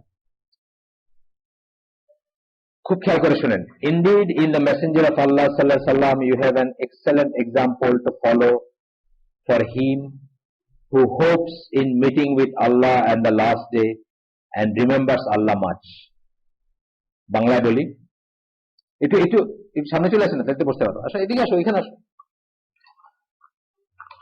জানামাজটা খুব মানে খুব সুখকর না বসার। এটিতে যে জানামাজ আছে বেলজিয়ান কার্পেট, বুঝছো? জানামাজ বলে বেশি সিঙ্গাপুরের মুস্তাফা, আমি 3টা কিনছিলাম, বেশ ঠিক আছে। অস্ট্রাল লাইফ যারা করেন, যারা মানে একেবারে মানে লাক্সারি অ্যাভয়েড করতে চান, আমি প্রেফার করি ওটাতে নামাজ পড়া। অন্য আমি লাক্সারি অ্যাভয়েড করি সেই জন্য না, এইখানটাতে পড়লে এগুলো না, এগুলো হচ্ছে এখন নরম, যেগুলো আপনার একটা সমস্যা হয়ে যায়, কপালটাকে চাপতে হবে, নাহলে নামাজ হবে না। কেন কপাল চাপে চেপে রাখতে হবে। এই যে 8টা হাড়ে 7টা হাড়ে নামাজের ব্যাপার আছে না, 7টা হাড়ের উপর সেজদা দেওয়া, সেজদা যখন যাবে 7টা, তার ভিতর কপালটাকে চেপে রাখতে হবে, এই ডেসক্রিপশনটা আসছে। এবং আপনার ওই যে নামাজের এই যে আমরা এখানে একটা পেপার দিছিলাম যে ওই রুকন, ওয়াজিব, সুন্নাহ ওখানে আছে, চেপে রাখতে হবে, কপালটাকে চেপে রাখতে হবে। যেটা আপনার ধরেন একটু একটু ঠিক, যেটা এই যে উত্তরে আরিফের বাসায় কে গেছেন নাকি এখানে যায় না, আরিফের বাসায় ঠিক সেটা আমি উঠায় ফেলতে বলি, ওইটা চাপতে চাপতে ওটা যাইতেই থাকবে, ওই রকম শক্তি রাখতে পাবেন না কপালে যে কদ্দুর যাবে। হ্যাঁ, একটু একটু একটু ভয়ের ব্যাপার আছে, জানে না তো, এসব আসলে জানে না। এই হাত গুটানো যে সুন্নাহ বিরুদ্ধে, এটি অনেকে জানে না, করছেন রীতিমতো হাত গুটে। এই আলমের মসজিদে আজকে গেলে দেখবেন অর্ধেক মানুষ হাত গুটায় নামাজ পড়তেছে, হাত কাফ গুটাইতে না করছে। কফ এই যে উনি যেভাবে আছেন এভাবে নামাজ পড়বেন না, অনেকে জানে না, এটা জানে না, বলেও না, ক্ষতিগ্র বলতে পারে। ওসমান, গাড়ি টু গাড়ি চেষ্টা করে দিতে, অনেক কষ্ট হইলো তোমার, আসছি সব আল্লাহর কাছে পাবা, মানে সেটা অন্য জিনিস, কিন্তু দরকার ছিল না আগে, গাড়ি টু গাড়ি করে দিলে পারতাম। হ্যাঁ, ওই আপার বাসায় রাখে গাড়ি, নামাজের সময় আসবে আর কি, ঠিক আছে। এরপরের জন্য বলে রাখলাম আর কি, অলওয়েজ আপার বাসায় অনেক সময় গাড়িটা রাখেনি। আমরা আরেকটা শুনি আরেকবার, খুব ইম্পর্টেন্ট কথা। আল্লাহ রসুলের ভিতরে তোমাদের জন্য একটা এক্সেলেন্ট এক্সাম্পল আছে বলে আল্লাহ কি বলতেছেন, টু ফলো, মানে অনুসরণ করার জন্য। কাদের জন্য? For him who hopes in meeting with Allah and the last day, তার জন্য যে আল্লাহর সাথে দেখা সাক্ষাৎ হয় এবং শেষ বিচারে আশা করে। এটার মানে হচ্ছে ইমানের শর্ত। যারা আল্লাহ বিশ্বাস করে এবং শেষ বিচারে বিশ্বাস করে, তাদের কথা বলতেছেন, তাদের জন্য এক্সেলেন্ট এক্সাম্পল আছে। তার মানে এটা ইমানের শর্ত। আপনি পারলেন কি না পারলেন সেটা সেকেন্ডারি জিনিস, কিন্তু মনের ভিতরে রাখতে হবে যে উনি আমাদের আদর্শ মডেল, বাবা হিসাবে, সেনাপতি হিসাবে, হাজবেন্ড হিসাবে, রাষ্ট্রনায়ক হিসাবে, লিডার হিসাবে, ইমাম হিসাবে, যে যা কিছু আসে আপনার মনে রোল মডেল বলতে, সেই হিসাবে। আমাদের সমস্যা কি? আমাদের যে কটা বললাম, একটাও আল্লাহ রসুল না আদর্শ। আগেও বলি, আমি এই মজলিসে অনেকদিন বলছি, এখানে আমি একটা লেখায় হাত দিছি, দ্য লস্ট ব্যাটল, মানে যে যুদ্ধ শুরু হওয়ার আগে আমরা হাইরে বসে আছি। আপনার ধরেন ফর এক্সাম্পল রিচার্ড আর সালাউদ্দিনের যুদ্ধ হচ্ছে, সালাউদ্দিন লুকায় লুকায় গেছে রিচার্ডের ক্যাম্পে, গেছে না, ট্রিটমেন্ট করতে গেছিল, গল্প আছে না, সালাউদ্দিন আইয়ুবের গল্প সবাই জানেন। এখন আইসা যদি সালাউদ্দিন মনে করে, রিচার্ডের কাপড়টা কি সুন্দর, রিচার্ডের বিছনাটা কি সুন্দর, ওর মদের গ্লাসটা কি সুন্দর, ওর মেয়ে মানুষটা কি সুন্দর, ওর তাবুটা কি সুন্দর, ওর ঘোড়াগুলা কি সুন্দর, ওর খাওয়া দাওয়া কি সুন্দর, বুঝছেন না, সমস্ত বিহেভিয়ারাল কিছুতে সে মনে করতেছে রিচার্ডের সবকিছু হলো আদর্শ। সে কোনোদিন যুদ্ধ করতে পারবে? কোনোদিন পারবে না। সেটা অলরেডি লস্ট ব্যাটল। এটা যার কাছে যুদ্ধ করবে তার কাছে অলরেডি স্লেভ হয়ে গেছে, হারিয়ে গেছে। আমাদের এখন মডেল কারা? আমাদের ইয়াং এর মডেল হলো শাহরুখ খান। বাংলাদেশে আমরা দিচ্ছি না, কত কোটি টাকা জানি দিচ্ছি, 18 কোটি টাকা বোধ হয় আনঅফিসিয়ালি দিচ্ছি, 18 কোটি রুপিস, আর অফিসিয়ালি বোধ হয় 50 লাখ রুপিস বা কিছু দিচ্ছি। আরো কত কিছু উঠতে পারে আপনারা জানেন, দেখে নেন এগুলা। আমি আল্লাহ আমাকে রক্ষা করছেন, আমার বাসায় টেলিভিশন থাকলে তো 1 সেকেন্ডের জন্য হয়তো কি হচ্ছে এটা হয়তো মনে হতো, আল্লাহ আলহামদুলিল্লাহ আল্লাহ রক্ষা করছেন। আমাদের চেহারা শুরুতে রোল মডেল শাহরুখ, জেনারেল হিসাবে হয়তো আমাদের ধরেন রাজীব কাপুর বা অন্য কোন দেশের শোয়ার্সকফ বা টমি ফ্র্যাঙ্ক হইতে পারে আমাদের। আপনার রাজনীতিতে তো টনি ব্লেয়ার বা ওবামা হইতে পারে, মানে এক একজনের এক একটা, মানে এই যে কটা বললাম মোটামুটি এই ঘরে যারা আছে আমরা তো মোটামুটি বেটার একটা স্ট্রাটা অফ মুসলিম সোসাইটি। আমাদের কারো রোল মডেল রাসূলুল্লাহ, যত কটা আমি বললাম সব কটা মিলে কারোর রোল মডেল রাসূলুল্লাহ। তাহলে আমরা কি করতেছি? আমরা একটা ফরজ তরক করতেছি। ফরজ তরক করতেছে বা ইমানের শর্ততে আমাদের ত্রুটি রয়ে যাচ্ছে যতক্ষণ আমরা তাকে রোল মডেল মনে না করি। আরো একটা আছে, say Muhammad, if you truly love Allah, আল্লাহ রসুলকে বলতেছেন আল্লাহ যে বলো, তাদেরকে বলো মানে আমাদের, if you truly love Allah then follow me and Allah will love you. আল্লাহকে যদি পছন্দ করো তাহলে, মানে আল্লাহকে যদি ভালোবাসো তাহলে আমাকে ফলো করো, and Allah will love you. Follow মানে আবার আসলো সব দিক দিয়ে ফলো, যেগুলো বললাম, এন্ড ফরগিভ ইউর সিনস, এবং তোমার গুনাহ সমস্ত মাফ করে দেবে। এরপরের আয়াতটাকে এখানে দেন নাই, এটা হলো 31 নম্বর আল ইমরান। পরের আয়াতটাতে আরো কিছু ডেসক্রিপশন দিয়ে আল্লাহ বলতেছেন যে তারপরে যারা মুখ ফেরায় নেয় জেনে রাখো আল্লাহ কাফেরদেরকে ভালোবাসেন না। না, প্রথমটা আযাব 21, আর এটা আল ইমরান 31-32। যারা এরপরে মুখ ফিরে নেয় জেনে রাখো যে আল্লাহ কাফেরদেরকে, অবিশ্বাসীদের ভালোবাসেন। মানে রাখা, some people will declare the testimony of faith, মানে এইটা আশহাদু আন্না মুহাম্মাদান আবদুহু রাসূলুহু, but at the same time they don't consider him as example of the way of life that a believer should follow. অনেক মানুষই ডিক্লেয়ার করে, কিন্তু এই যে বললাম আমাদের কিসে তারা আছে বলেন, কোনো কিছুতে মডেল আমি তো বলেই দিলাম, আপনার কোনো জিনিসে আমরা তাকে মডেল মনে করি। আমরা এখানে যারা আছে, আমরা বাইরের লোকটা বাদই দিলাম, শাহরুখ স্টেডিয়ামে যারা গেছে তাদের বাদ দিলাম, এখানে যারা বসে আছে তাই মনে করি। তাহলে বুঝতে হবে কি যে তাদের ক্লিয়ার আন্ডারস্ট্যান্ডিং অফ শাহাদা হয় না। This is nothing but a clear sign that such a person does not have a clear understanding of the meaning and implication of the testimony of faith that he made. সেই যে শাহাদা উচ্চারণ করলো, সেটার meaning মানে অর্থ এবং implication, মানে সেটাতে কি বোঝায় বা কি করতে বলা হয়েছে বা কি করণীয়, সেটা সে বোঝে না। বুঝলে সে এটা ঠিক করে নিত। এরপরে আসতেছে রাসূল সাল্লাল্লাহু আলাইহি ওয়াসাল্লামকে আমাদের কমপ্লিট অবিডিয়েন্স দিতে হবে, আনুগত্য দিতে হবে। আনুগত্য, শাহাদার মানে হচ্ছে আনুগত্য দেওয়া। আনুগত্য কথাটা মানে উনি যেটা বললেন বা যা করতে বললেন বা আদেশ যেগুলা বা নিষেধ যেগুলা, সেগুলা উইদাউট এনি হেজিটেশন পালন করা, আদেশ বা নিষেধ। হেজিটেট করলে কিন্তু আর হইল না। সূরা নিসার 59 নম্বর আয়াত আল্লাহ যেভাবে বলেন obey Allah and obey messenger, obey the messenger, এটা নিয়ে বিরাট এক্সপ্লেনেশন আমরা এখানে পড়ছি। এখানে আলাদা আলাদা করে বলার একটা মিনিং হচ্ছে যে ইন্ডিভিজুয়ালি রাসূল সাল্লাল্লাহু আলাইহি ওয়াসাল্লামকে ওবে করতে হবে। অনেকে বলেন যে আল্লাহর যে কথাগুলো উনি বলবেন ওগুলো তো আমরা মানি, অর্থাৎ কোরআনের যে কথাগুলো উনি আমাদের কনভেন্স করছেন সেটা তো আমরা মানি না। কোরআনের কথা মানবেনি, ইন্ডিভিজুয়ালি উনি যে কথা বলছেন আদেশ সূচক সেটাকে মানতে হবে। এবং এই সাথে আরেকটা বললেন যে সূরা নিসার 80 নম্বর আয়াত যেখানে বলছেন whoever obeys Allah obeys the messenger obeys Allah. এই কথাটা একটা আয়াতে এক্সপ্লিসিটলি বলা হয়েছে এবং একজন মানুষের বেলায়, এই মহাবিশ্বে বলা হয়েছে, আল্লাহ রাসূলের বেলায়। ওই মানুষকে যে মানলো সে আল্লাহকে মানলো, অর্থাৎ দুটো ইকুইভ্যালেন্ট। কি ব্যাপারে? দিনের ব্যাপারে, ওয়াহী ভিত্তিক যে কথা বলছেন উনি, নবী হিসাবে যে কথাগুলো বলছেন সেগুলোর ব্যাপারে মেইনলি। এরই সাথে যেটা আসতেছে বাই এক্সটেনশন, যে তাকে জাজ মানতে হবে, বিচারক মানতে হবে, সকল বিষয়ের বিচারক। তার মানে যেই বিষয়ে উনি ঠিক বলছেন ওইটা। সূরা নিসার 65 নম্বর আয়াতে বলতেছেন আল্লাহ তোমার রবের কসম। সাধারণত আল্লাহ অন্যান্য সৃষ্টির কসম করেন, যখন রবের কসম তখন এটা বেশি ইম্পর্টেন্ট বুঝাইতে করা হয়, তাফসীরকাররা সেটাই বলেন। এখানে যখন রবের কসম বলা হয়, রবের কসম যখন বলা হয় তখন এটা পাবেলেন, রবের কসম বলা হয় যখন তখন একটা এক্সট্রা ইম্পর্টেন্স দেওয়া হয় দিয়ে আল্লাহ বলতেছেন কে they can have no faith, তাদের কোনো ঈমান থাকতে পারে না আনটিল দে মেক ইউ জাজ in all disputes between them, তাদের ভিতর যত ঝগড়াঝাটি সবকিছু বিচারক যখন তোমার বানায়। আর আপনি এটা পড়ছেন, এটা তো পড়া উচিত হয় না, এটা তো ইসলামিক ড্রেস না, আপনি বললেন দেখাই দেন আমারে, দেখাই দেন আল্লাহ রাসূল বলছেন নাকি, আমি দেখাইতে পারলাম আপনি মাইনে নেবেন, দেখাইতে না পারলাম আমি চুপ করে যাব। এটি হলো জাজ মানার মানে, তাই না? আমার কোনো মতামত নাই। আল্লাহ রাসূল বলছেন এটা, এই যে বললাম হাত গোটায় নামাজ পড়বেন না। আপনার খারাপ লাগতে পারে যে সারা জীবন পড়লাম, আপনি আবার করতে হুজুর আইলেন, বলেন আমার দেখাইতে, আমি দেখাই দিলাম, মাইনে নেবেন, দেখাইতে পারি না আমি চুপ করে যাব। এটি হলো জাজ মানার মানে, এটা না? জাজ মানার মানে উনি যেটা বলছেন সেটা দিয়ে বিচার করা।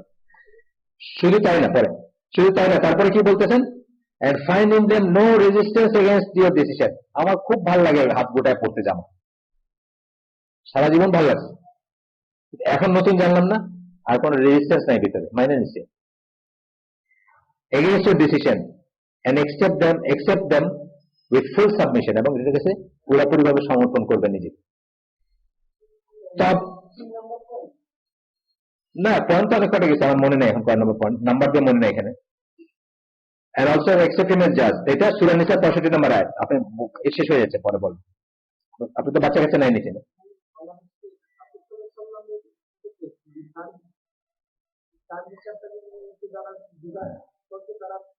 হ্যাঁ, তার বিষয়ে তো উনি যা কিছু নিয়ে আসছেন, এটা সুন্নাহ কোরআনকে আমরা আলাদা করে দেখবেন, আহলে সুন্নাহ জামাত সুন্নাহ এবং কোরআনকে আলাদা করে দেখবেন, ইন্টিগ্রেটেড হয়ে আলাদা করে দেখে চাওয়া হয়ে যাবেন, একদম কোরআনিয়ান হয়ে যাবেন, আর নাহলে সুফি হয়ে যাবে। আলাদা করে দেখবেন, ইন্টিগ্রেটেড হলে একটা জায়গায় চারটাকে দাঁড় করতে পারবেন। দুইটা মিলাই হচ্ছে আপনার শরিয়া, ডুয়াল সোর্স অফ শরিয়া, একদম ইকুয়াল। শরিয়ার তেলাওয়াতের ব্যাপারে কোরআনের প্রত্যেকটা অক্ষর তেলাওয়াতের সওয়াব আছে, হাদিস তেলাওয়াত করলে কোনো সওয়াব নেই, আলাদা কোনো সওয়াব নেই। আমল করলে জ্ঞানের জন্য ওটা অন্য জিনিস, অক্ষর পড়লেন হাদিসের, সেটা কোনো সওয়াব নেই। আলিফ লাম মিম পড়ছেন, এখানে সওয়াব আছে, ওইখানে একটা অক্ষরের জন্য সওয়াব, এটা না, কিন্তু অন্য সওয়াব আছে, যাই হোক। কিন্তু শরিয়ার ব্যাপারে একেবারে সেম স্ট্যাটাস, কোরআন এবং সুন্নাহ স্ট্যাটাসকে আলাদা করা যাবে না, এবং একটাকে একটার এগেইনস্টে দাঁড় করা যাবে না। এবং কোরআনে কোনো উল্লেখ না করলেও একটা জিনিস আমাদের জন্য ফরজ হতে পারে, এটা আমরা বহুবার এই মজলিসে আলাপ করছি, যেমন দাড়ি ওয়াজিব, বা আপনার জাকাতুল ফিতর আমাদের জন্য ওয়াজিব বা ফরজ, ফিতরা যেটা আমরা বলি, কোরআনে কোনো উল্লেখই নেই, এরকম আরো আছে। কোনটা? না না না,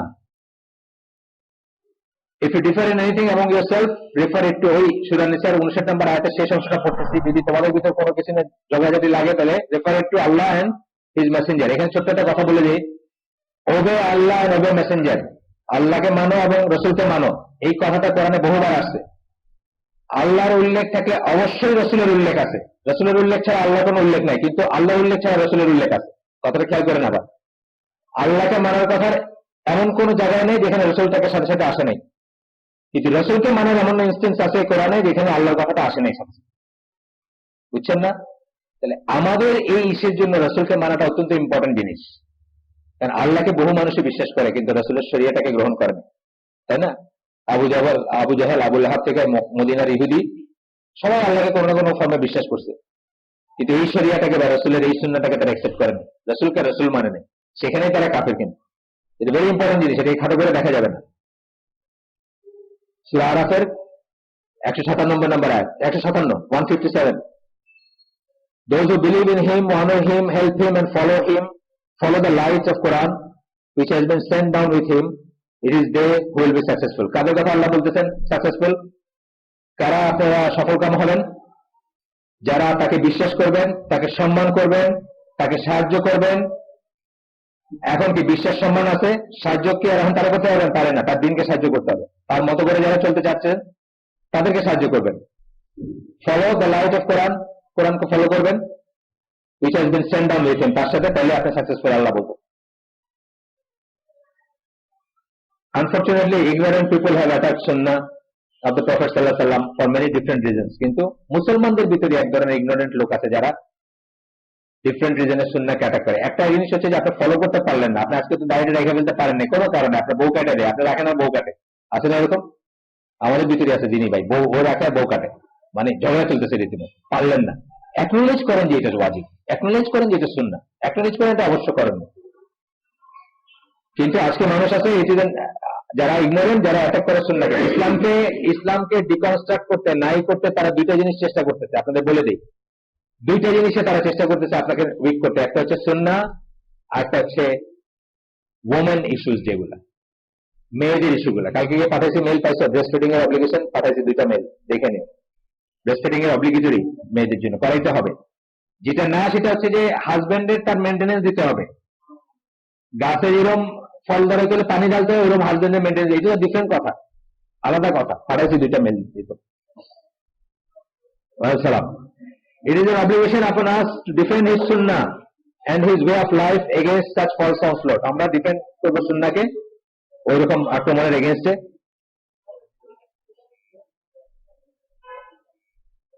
একটা জিনিস বুঝতে হবে যে এটা হচ্ছে ফাউন্ডেশন অফ রিলিজিয়ান। এই যে শাহাদা আমরা বললাম, আশহাদু আন্না আশহাদু আল্লা ইলাহা ইল্লাল্লাহ আশহাদু আন্না মুহাম্মাদান আবদুহু ওয়া রাসূলুহু। এটা হচ্ছে আমাদের দিনের ভিত্তি। এটা যদি আমরা না বুঝি, এটা যদি আমরা আমরা না ফুলফিল করি, তাহলে আমাদের দিন আমরা পালন করতে পারবো না। সুবহানাকা আল্লাহুম্মা বিহামদিকা আশহাদু আল্লা ইলাহা ইল্লা আনতা আস্তাগফিরুকা ওয়া আতুবু ইলাইক। যাদের বাবা মা টাইপের আছে, মানে বাচ্চা কাচ্চা আছে, তারা যান, আর বাকিদের আমরা একটু আলাপ করতে পারি না। হ্যাঁ, এটা ভুল বুঝছেন উনি, উনি হয়তো ডিভোর্স টিভোর্স বুঝছেন কিছু। তাহলে দুইটা মেল পাঠাইছে, দেখো অব্লিগেটরি ইসলাম কেসে দুইটা মেল পাঠাইছে। যেটা যে ডিভোর্স টিভোর্সের কেসে মাকে মেনটেনেন্স দিতে হবে, বা এমনি বাচ্চা অবস্থাতেও দিতে হবে, মানে ডিভোর্স ছাড়া আপনি বিবাহিত অবস্থাতে যারা মারে খাইতে দিতে না, এইটা তুমি ফুলফিল করবা, যে কি করে তার স্বস্তি ভালো থাকবে, কি করে সে সময় পাবে, এটা তুমি তোমার দায়িত্ব। এই কথাটা বলতে গেলে এমন বলছেন বেস্ট ফ্রেন্ড না করলে কিছু বলে না, বাচ্চার হক এটা, আল্লাহ সৃষ্টি করছেন, তাহলে কেন, এটা হক বাচ্চা। না, কালচারে ওয়েটনেসিং। হ্যাঁ, হ্যাঁ, কিন্তু ইসলাম এসে সেই কালচারকে ফোরফিট করে নাই, মানে হারাম বলে নাই, কিন্তু সেটা সেটা যে করতে হবে এমন কোনো কথা, বুঝছো না? কালচার হইলে যে তার সবটুকু ইসলাম এন্ডোর্স করছে তা না, ওটা ছিল অন্য কারণে ছিল, তারা পাল্টে পারতো না। ডেজার্টের প্রথম কথা হচ্ছে যে ওইখানে সিটি জীবনের চেয়ে ওদের জীবনগুলো অনেক এগ্রিকালচারাল জীবন ছিল, বা প্যাস্টুর ছিল, মানে কি বলে যে প্যাস্টিওর বলতে আমরা বোঝাই যেখানে গ্রিন, যেখানে ওই উদ্যান বা ছিল, পানি ছিল। আরেকটা কারণে পাঠাইতো, ওরা ল্যাঙ্গুয়েজের জন্য পাঠাই, মানে ল্যাঙ্গুয়েজ